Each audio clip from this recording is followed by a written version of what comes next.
வணக்கம். வணக்கம். வணக்கம், வந்தனம், நமஸ்தே, நமஸ்கார். வணக்கம் வணக்கம். படம் பார்த்துட்டு வந்தேன். என்ன படம்? ஹாட்ஸ்பாட். ஆன் பண்ணிட்டேன்.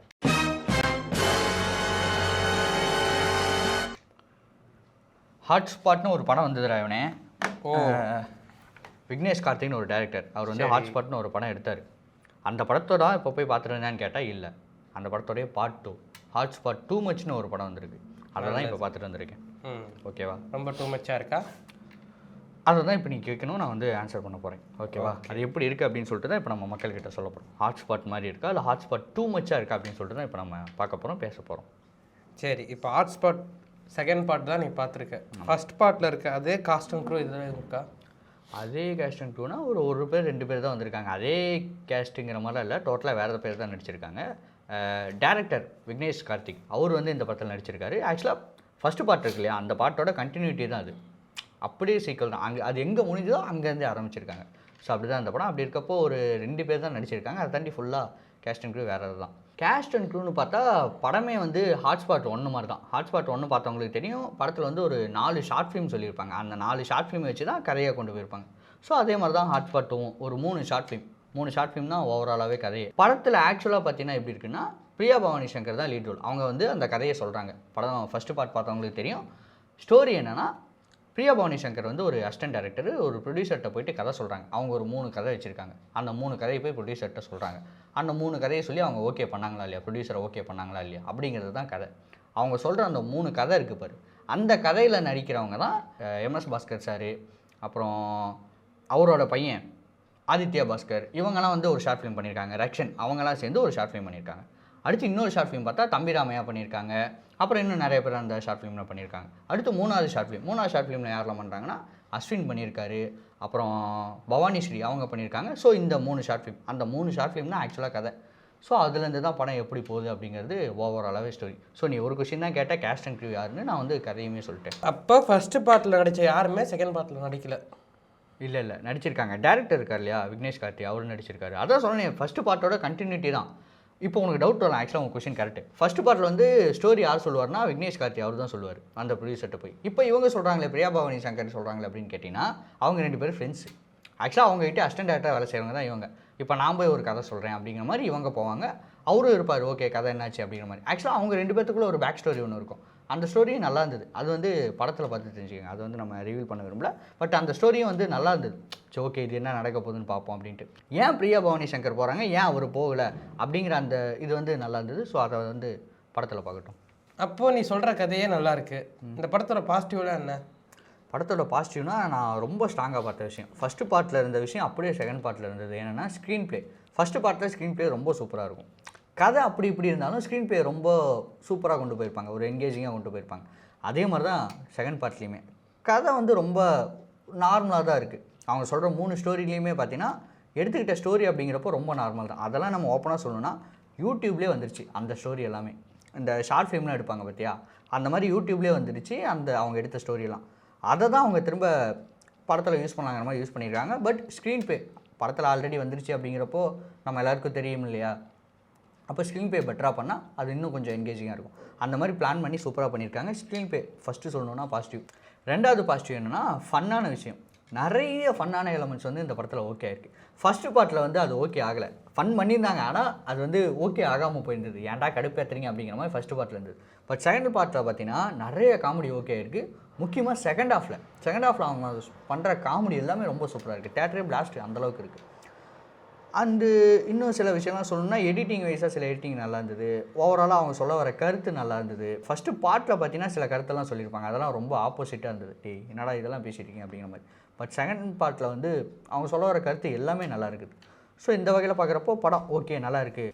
ஸோ இதெல்லாம் தான் படத்தில் பாசிட்டிவ். இந்த யங்ஸ்டருக்கு பிடிச்ச மாதிரி சில எலமெண்ட்ஸ்லாம் இருக்கும் இல்லையா, அதெல்லாம் வச்சுருக்காங்க. நிறைய வந்து ஃபன்னான எலமெண்ட்ஸ் ரொம்ப ஓகே ஆகிருக்கு. அதுதான் இந்த படத்தோட முக்கியமான பாசிட்டிவாக நான் பார்க்குறேன். அது என்னென்ன ஃபன் அப்படிங்கிறது நான் சொல்லலை, படத்தை பார்த்து தெரிஞ்சுக்கிட்டோம். முக்கியமாக நான் வந்து ஃபன்னுன்னு மட்டும்தான் சொல்கிறேனே தவிர அது என்ன நடக்குது அப்படின்னு சொல்ல. அதே மாதிரி பெருசாக ஸ்டோரியை ரிவீல் பண்ணல. ஏன்னா இந்த படம் நல்லாயிருக்கு. கதையை போய் அவங்க படத்தில் பார்க்கட்டும், தேட்டரில் பார்க்கட்டும். அதனால தான் பெருசாக நான் எதுவும் ரிவீல் பண்ணல. ஸோ இவ்வளோ தான் பாசிட்டிவ். கண்டிப்பாக படத்தை வந்து கேரண்டியாக தேட்டரில் போயிட்டு பார்க்கலாம். அப்போ பாசிட்டிவ் ஓகே. நெகட்டிவ், ஓ நீ அப்படி வரியா? நெகட்டிவ்னா படத்தில் இருக்குது நெகட்டிவ், சில நெகட்டிவ்லாம் இருக்குது. அவங்க சில ஐடியாலஜிலாம் சொல்கிறாங்க இல்லையா, நிறைய ஐடியாலஜி நல்லா இருக்குது. பட் சில ஐடியாலஜி மட்டும் ஓகே ஆகலை. இது சொல்லணுமாப்பா, ஏப்பா இதெல்லாம் சொல்கிறீங்க அப்படிங்கிற மாதிரி இருக்குது. ஃபார் எக்ஸாம்பிள் சின்னதாக ஒரு விஷயம் சொல்லலாம், இது பெருசாக ரிவீல் பண்ணுற மாதிரி இருக்காது. ட்ரெஸ்ஸை வச்சு சில விஷயம் சொல்லியிருப்பாங்க. கேர்ள்ஸ் இப்படி தான் ட்ரெஸ் பண்ணணும், பாய்ஸ் இப்படி தான் ட்ரெஸ் பண்ணணும்னு சொல்லிட்டு ஒரு விஷயம் சொல்லியிருப்பாங்க. அதோட எண்டில் பார்த்தீங்கன்னா என்ன அவங்க தப்பாக சொல்லிகிட்டு இருக்காங்களே அப்படிங்கிற மாதிரி தோணும். பட் எண்டில் வந்து கரெக்டாக முடிச்சிடுவாங்க. சூப்பராக. அதாவது தப்பாக சொல்லிட்டு கரெக்டாக சொன்னால் கொஞ்சம் இது அதிகமாக இருக்குமேங்கிற மாதிரி சொல்லியிருக்காங்க. ஸோ அந்த வகையில் பாராட்டலாம். உடனே இன்னொரு விஷயத்தையும் ஒரு விஷயம் சொல்கிறாங்க, இதை நான் வேறு பெர்ஸ்பெக்டிவில் சொல்லுவான்னு சொல்லிட்டு வேறு ஒன்று சொல்கிறாங்க. அப்படி இருக்கப்போ எப்படி தோணுதுன்னா, இப்போ ட்ரெஸ்ஸு போடணும்னு சொல்கிறீங்களா, போட வேணாம்னு சொல்கிறீங்களா? இது ஆக்சுவலாக படத்தில் டைலாகவே வருது.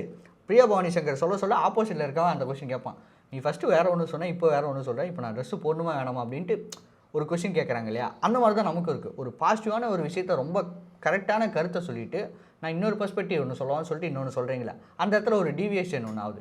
அந்த பாசிட்டிவ் விஷயத்தை சொல்லிட்டு அப்படியே விட்டுருக்கலாமே அப்படிங்கிற மாதிரி தோணுச்சு. ஸோ இந்த மாதிரி சின்ன சின்ன நெகட்டிவ் இருக்குது.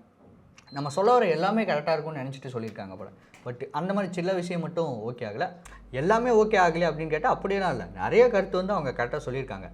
சில கருத்து மட்டும் என்னப்பா இது இவ்வளோ நேரம் நல்லா சொல்லிட்டு ஏப்பா திரும்ப இப்படி பண்ணுறா அப்படிங்கிற மாதிரி சில விஷயம்லாம் இருக்குது. ஃபர்ஸ்ட் ஆஃபில் எம்எஸ் பாஸ்கர் அவர் ஒரு விஷயம் ஒன்று பண்ணியிருப்பார். அதெல்லாம் வந்து 2016-17 வந்துருச்சுப்பா, இதையாப்பா இப்போ சொல்கிறீங்க. மேக்கிங்காக நல்லா எடுத்திருக்காங்க. பட் அந்த கருத்து சொல்கிறப்போ ஏப்பா இப்போ போய் சொல்லிகிட்டு இருக்கீங்க அப்படிங்கிற மாதிரி விஷயம்.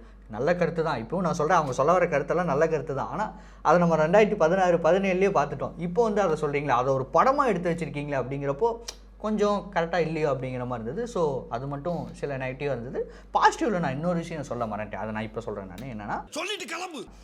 கடைசியாக கிளைமேக்ஸில் அஸ்வினோட போர்ஷன் ஒன்று இருக்குது. அந்த ஸ்டோரி ரொம்ப சூப்பராக இருந்தது. மொத்தம் 3 ஸ்டோரின்னு சொன்னேன் இல்லையா, அந்த 3 ஸ்டோரியில் எம்எஸ் பாஸ்கர் அவரோட ஒரு ஸ்டோரி ஒன்று இருக்கும், தம்பி ராமையா அவரோட ஸ்டோரி ஒன்று இருக்கும், கடைசியாக அஸ்வினோட ஸ்டோரி இருக்கும். அஸ்வினோட ஸ்டோரி சீரியஸாக ரொம்ப சூப்பராக இருந்தது. ஓவராலாகவே இந்த 2 இதை பார்க்குறப்போ அஸ்வின் ஸ்டோரி வந்து ப்ரில்லியண்ட்டான ஒரு ரைட்டிங்காகவும் சரி, ஃபன்னான எலமெண்ட்ஸ்லாம் அங்கே தான் ஓகே ஆனது. அதில் எனக்கு பர்சனலாக பிடிக்காத ஒரு விஷயம் என்னென்னா, அது கிளைமேக்ஸ் மட்டும் மாற்றிருக்கலாம் அப்படின்னு மாதிரி தோணுச்சு. கிளைமேக்ஸ் ரொம்ப சூப்பராக கொண்டு போய் முடிச்சுட்டு திரும்ப நான் ஃபன்னாக ஒன்று வைக்கிறேன்னு சொல்லிட்டு அந்த லைட்டாக ஒரு டச் பண்ணியிருப்பாங்க, ஒரு ஃபன்னுக்கோசரம் ஒரு விஷயம் ஆட் பண்ணியிருப்பாங்க. அந்த விஷயம் எனக்கு பெருசாக ஓகே ஆகலை. அது தேட்டர்லேயே நிறைய பேர் சொன்னாங்க, என் கூட பார்த்தவங்களாம் நல்லா சூப்பராக கொண்டு போனாங்க. கிளைமேக்ஸ் படமும் முடிஞ்சிச்சு. பட் எண்டில் இந்த விஷயம் சொன்னதுனால பெரிய விஷயமா சொன்ன எதுவுமே பெருசாக எடுபடலையே அப்படிங்கிற மாதிரி இருந்துச்சு. பட் ஓகே, அது எனக்கு ஓகே ஆகலை, மற்றவங்களுக்கு ஓகே ஆகும்னு நினைக்கிறேன். ஏன்னா அது ஃபன்னான சீன் தான். பட் எனக்கு பெருசாக என்னடா ரொம்ப சீரியஸாக ஒரு விஷயத்தை காட்டிட்டு கடைசியாக ஃபன்னுன்னு சொல்லிட்டு முடிச்சிட்டிங்களாடா அப்படிங்கிற மாதிரி இருந்தது. பட் நல்லா இருந்தது, ஓகே, நல்லா இருக்குது ஓவராலாக. நீ நல்லா இருக்குன்னு சொல்கிற, நல்லா இல்லைன்னு சொல்கிறேன். நீ ரொம்ப குழப்புற, ஒழுங்காக சொல்லு, இல்லைன்னா நான் போய் மங்காத்தாவாது பார்ப்பேன். ஆமாம், மங்காத்தாவோட ரீரிலீஸில் கரெக்டு நல்லா இருக்குடா அவனே. நான் வந்து நல்லா இல்லை அப்படின்னு எங்கேயுமே சொல்ல. சில விஷயம் இன்னும் கொஞ்சம் பெட்டர் பண்ணிக்கலாம் அப்படிங்கிற மாதிரி தான். பாசிட்டிவும் இருக்குது படத்தில், நெகட்டிவும் இருக்குது. நெகட்டிவ் இருக்கிறதுனால நான் வந்து போய் பாசிட்டிவை பார்க்கவே மாட்டேன்னு சொல்லக்கூடாது, பாசிட்டிவ் இருக்கிறதுனால நான் நெகட்டிவை தொடவே மாட்டேன் அப்படின்னு சொல்லக்கூடாது இல்லையா, அந்த மாதிரி நான் சொன்னேன். படம் பார்க்கலாமான்னு கேட்டால் கண்டிப்பாக பார்க்கலாம். யங்ஸ்டர்ஸ்க்கெல்லாம் ரொம்ப பிடிக்கும். ஆக்சுவலாக ஃபஸ்ட்டு பார்ட்டு பார்த்தீங்கன்னா வேர்ட் ஆஃப் மவுத்துங்கிற விஷயம் அந்த படத்துக்கு நடக்கலை. ரிவ்யூவர்ஸ்லாம் நல்லா சொல்லியிருந்தாங்க படம் நல்லா இருக்குது பார்க்கலான்னு. பட் அது ஏதோ ஆடியன்ஸ் கிட்ட போய் சேரல. பட் இந்த படம் போய் சேருமான்னு கேட்டால் நிச்சயமாக போய் சேரும். அவங்க ட்ரெய்லர் வைஸாகவும் சரி, ப்ரொமோஷன் வைஸாகவும் சரி நல்லா பண்ணிகிட்டு இருக்காங்க. அதையும் தாண்டி படமுமே நல்லா இருக்குது, நல்லா என்கேஜிங்காக இருக்குது, ஃபன்னான எலமெண்ட்ஸ்லாம் நிறையா இருக்குது, நிறைய சர்ப்ரைசிங்கான எலமெண்ட்ஸ் இருக்குது. லைட்டாக இந்த ஃப்யூச்சரை ப்ரிடிக்ஷன் பண்ணுற மாதிரி சில விஷயம்லாம் பண்ணியிருக்காங்க, அதெல்லாம் நல்லாயிருக்கு. 2050 சிஎம் யார், இந்த மாதிரி விஷயம்லாம் சொல்லியிருக்காங்க. அது யார், எந்த நடிகர் சிஎம்மாக இருப்பார் அப்படிங்கிற மாதிரிலாம் சொல்லியிருக்காங்க. ஸோ நல்லா இருக்குது. ஸோ பார்க்கலாம் கண்டிப்பாக. நிச்சயமாக அந்த படம் வந்து தியேட்டரில் எல்லாருமே போயிட்டு என்ஜாய் பண்ணுற மாதிரி தான் இருக்குது. கண்டிப்பாக எல்லாருமே பார்க்கலாம். சரி, ஏதோ சொல்கிற, போய் பார்த்துட்டு நல்லா நீ தான் டிக்கெட் காசு தர. இவன் வந்து டபுள் மைண்டடில் பேசுகிறாங்க. நான் சொல்கிறேன், கண்டிப்பாக நீங்கள் போயிட்டு படத்தை தேட்டரில் பார்க்கலாம். படம் வந்து வேறு லெவலில் இருக்குது, சூப்பராக இருக்குது. ஃபன்னுங்கிற விஷயம் கண்டிப்பாக உங்களுக்கு கிடைக்கும். ஸோ தேட்டரில் போயிட்டு நிச்சயமாக என்ஜாய் பண்ணுங்கள். அடுத்த ரிவ்யூவில் சந்திப்போம். என்ஜாய் பண்ணலன்னா சொல்லுங்கள், இவன் காசு ரிட்டர்ன் பண்ணுவான், உங்களுக்கு பண்ணுவான். ஜிபே நீ போய் மங்காத்தா பாரு, போய் மங்காத்தா பாருங்கள். மங்காத்தா டிக்கெட் கிடைக்காதவங்களாச்சும் இந்த படத்தை பாருங்கள், கண்டிப்பாக நல்லாயிருக்கு. ஸோ நிச்சயமாக பார்க்கலாம் தேட்டரில்.